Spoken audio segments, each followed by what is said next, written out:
Hi, today I'd like to share a message from Matthew 26, verse 36 to 46. Let me read. Then Jesus came with them to a place called Gethsemane and said to the disciples, "Sit here while I go and pray over there."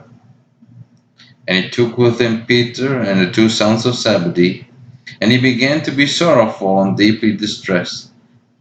38. Then he said to them, "My soul is exceedingly sorrowful, even to death. Stay here and watch with me." He went a little farther and fell on his face and prayed, saying, "Oh, my Father, if it's possible, let this cup pass from me. Nevertheless, not as I will, but as you will." 40. Then he came to the disciples and found them sleeping and said to Peter, "What? Could you not watch with me 1 hour?" 41. Watch and pray, lest you enter into temptation. The spirit indeed is willing, but the flesh is weak. Again, a second time he went away and prayed, saying, "O my Father, if this cup cannot pass away from me unless I drink it, your will be done." And he came and found them asleep again, for their eyes were heavy. So he left them, went away again, and prayed a third time, saying the same words.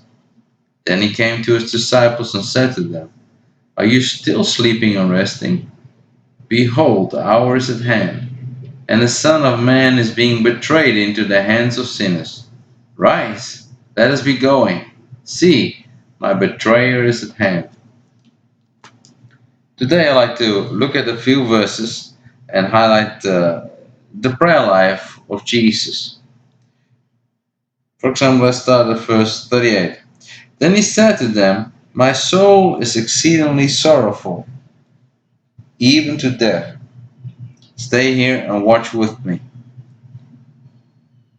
I guess, like every one of us, we have times when we have worries, we feel sorrowful. And do we see what Jesus does? He goes and prays. I found that very interesting. So Jesus is in verse 38. He says, "My soul is exceedingly sorrowful." So he's very, very worried. And what does he do?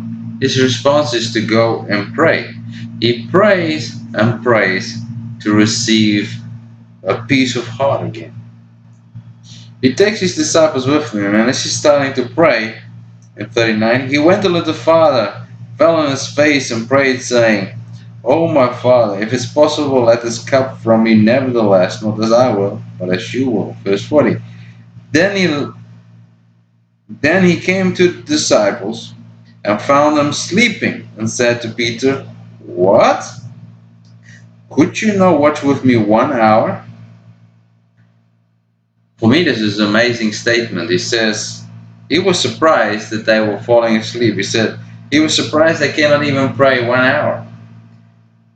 Now that is kind of shocking. How many Christians today are praying at least 1 hour? He's saying, "Could you not watch with me 1 hour?" It's like Jesus sounds like he's surprised. Peter, he can't even pray 1 hour.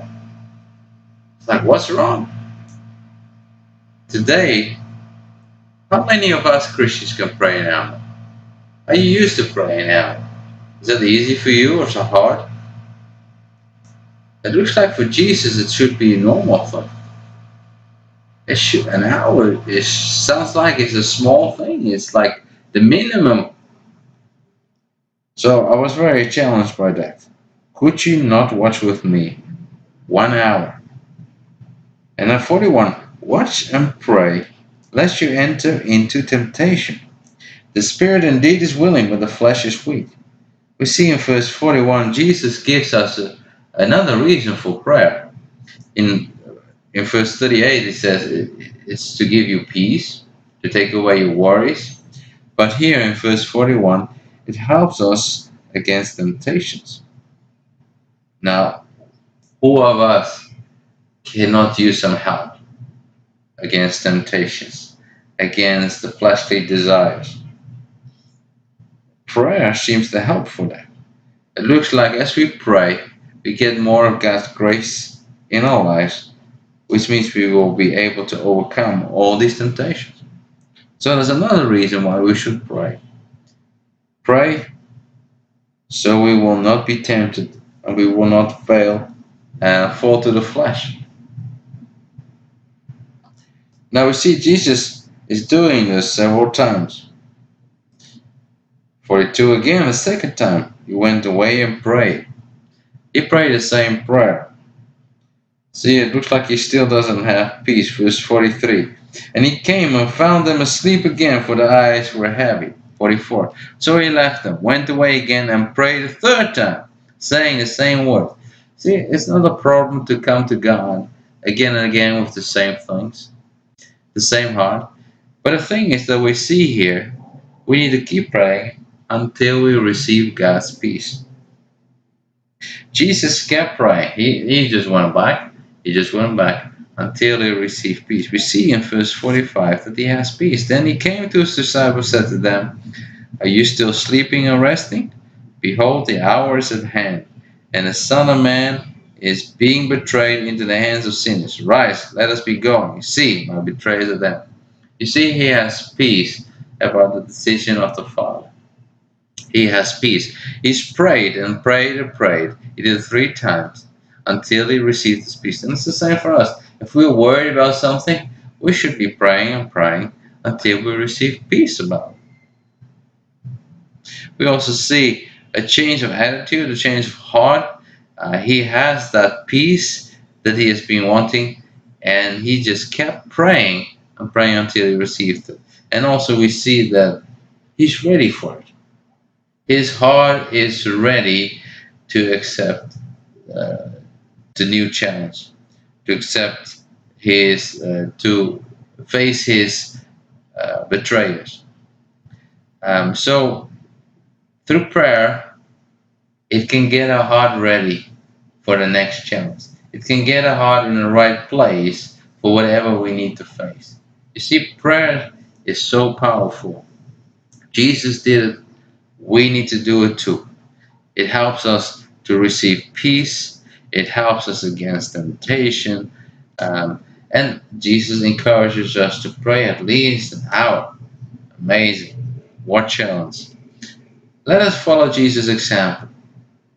If you're a Christian and Jesus is our example, we should be people of prayer. Hope this message blessed you. Until next time.